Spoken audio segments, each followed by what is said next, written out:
I recently just got a new turntable, the Technica AT-LP7 if you're curious. Setting it up, I realized there are some things that everyone should have if you want to set up your turntable correctly, and I'm going to go over them today, what I use, how to use them, and why I think these are essential to setting up any new turntable.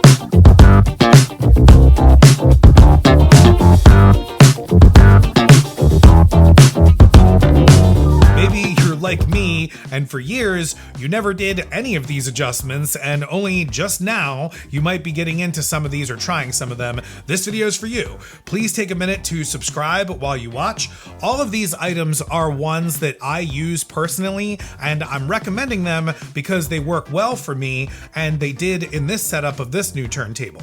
If you're interested in using any of these tools, there's going to be links in the descriptions for these, and these are affiliate links, so you're helping out this channel if you use those affiliate links. But none of these companies reached out to me or gave me any of these products. I bought everything here with my own money. I should also preface, these are mostly for mid-range, or as I call them, real turntables. If you own a $50,000 Einstein or something more exotic, I'm sure more tools are going to be needed for your amazing turntable setup. The first thing, and probably the most important thing that you're gonna need, is some type of level. Either a little ball level like this or some type of level at all. Any kind of level will work. Leveling the turntable is probably the most important step in the entire process. I've actually found, however, that leveling should also almost take place last in the process. You need to hook up all the cables. In the case of a removable head shell, put the head shell on. Anything that involves moving around the table, do that first, and then mess with leveling the table. This is probably one of the cheapest tools in the group here, and a simple ball level like I use here works just fine. But like I said, you could use any kind of level. You can get these super cheap on Amazon for like 50 cents or something like that. I think that leveling the turntable is probably one of the most important adjustments that you can make. It makes all the other adjustments that you do after it correct. So I put it first here, but remember to save yourself the hassle of leveling first and then hooking up all your stuff, because you're gonna have to move things around and then re-level the turntable again once you make those adjustments. But all that being said, one thing you'll notice about setting up a turntable is you'll have to keep going back and do all these things over and over again. So you might level and then set a bunch of things up and then come back and level again. Just keep going back to the adjustments, and every time check it and make sure that your table is always level.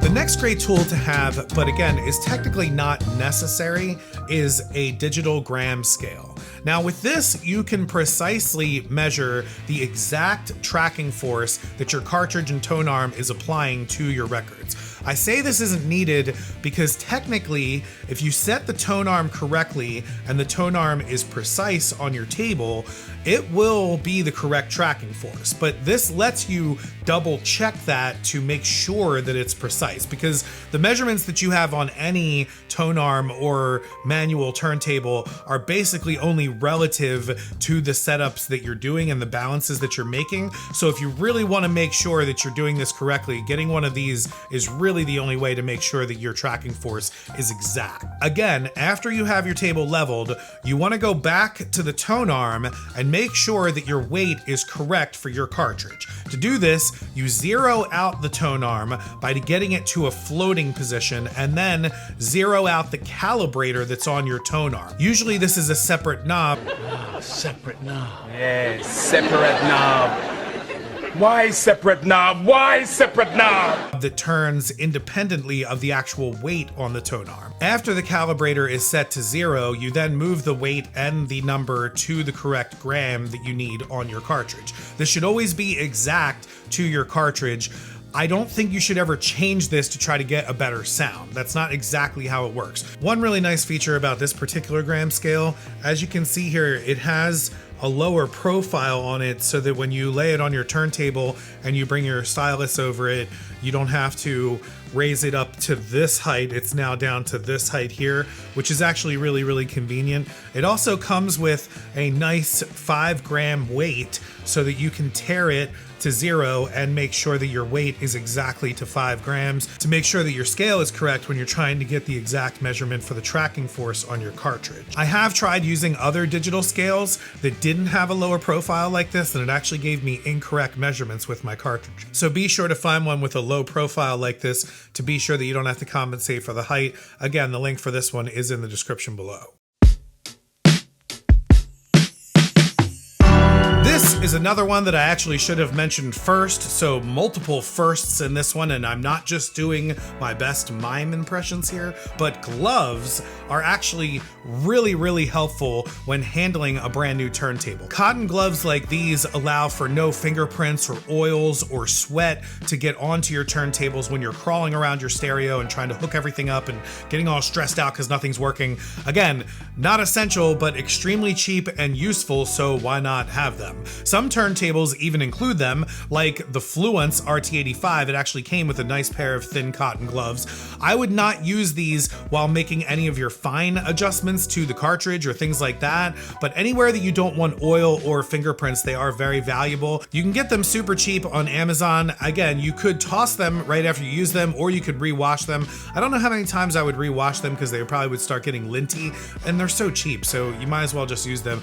Again, I wouldn't use them to handle your vinyl. It's probably overkill at that point, but if that's the guy that you want to be, then go for it. Ideally speaking, we all should wear gloves to go to bed, but I found out that that would be a little interference in my social agenda, you know what I mean?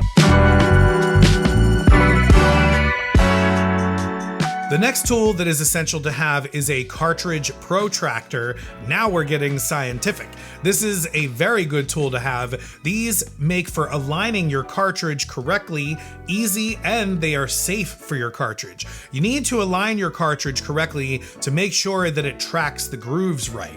If you're getting distortion in one channel while you're listening, then you might want to check your cartridge alignment.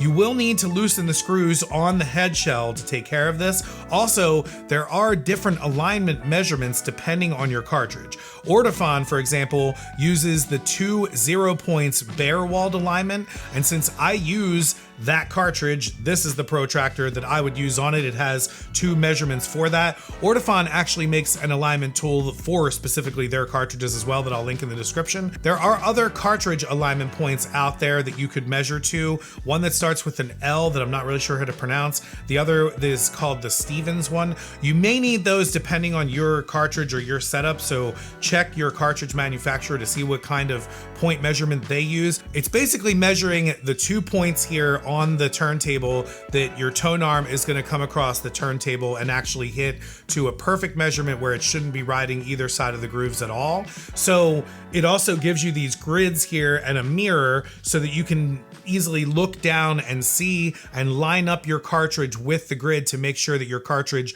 is exactly in line. And basically you're going to just get your cartridge to this point and then move it over to the next point. And after you get those 2 points aligned, which isn't really too hard to do, after you get the first point aligned, the second one usually lines up pretty well. You're pretty good. The only thing I would caution when doing this is to be careful of dropping your stylus or slamming your stylus onto this mirror when you're doing it. If you just gently lower the tone arm and the stylus onto this, it's going to be just fine. Think about it. The stylus has to sit onto a record to track the record anyway. And if you use the gram scale that we talked about, you're already getting the correct tracking force. So it's not going to do any damage to the stylus itself. Just don't rub it against this or do anything like that. Just be very careful when you're doing these alignments. Another option out there is to simply just print one of these out. Now, I printed this one and laminated it before I went out and bought that one, but you can go out and get something like this from vinylengine.com. What you need to make sure if you go and print one of these is that for whatever setting on your printer, or if you're printing from a PDF, make sure that you turn off the fit to page setting. You do not want it to fit to page. You want these exact measurements to be exact on the paper here from this spindle dot to these 2 points. Otherwise, it's going to be completely off for your cartridge measurement. Again, I would definitely just go and get one of these tools that I'm listing here in the description. You can get this one from Hudson Hi-Fi. I found it to be a little bit more reliable than this paper one, and it just feels better that I'm using my stylus and my cartridge on this piece of glass rather than on this laminated paper.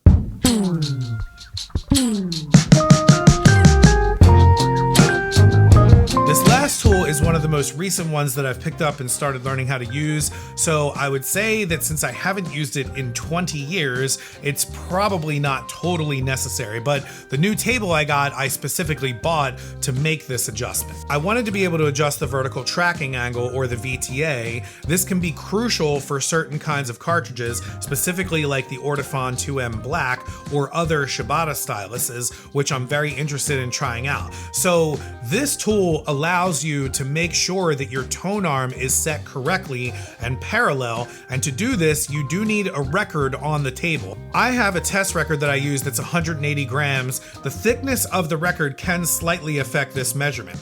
Also, you should know that some turntables don't even offer the ability to make this adjustment. My previous turntable, the Fluence RT85, did not, and so I couldn't use certain kinds of cartridges or even make this adjustment at all. However, having this tool is nice to make sure that your stuff is operating correctly, even from the manufacturer, if they say that it should be at a certain vertical tracking angle. One thing I'm not really sure about with this, it lists all these different measurements, and I'm pretty sure that these are millimeter heights, so these aren't exactly to 20 degrees. For example, I need a 20-degree vertical tracking angle for my Ortofon 2M bronze cartridge, and this doesn't say exactly 20 degrees. But what I've found to use this for exactly is to make sure that your tone arm is exactly parallel to the record that you're playing. And it's really good to be able to see that. You can really dial it in if you have the ability to adjust your vertical tracking angle from the base of your tone arm.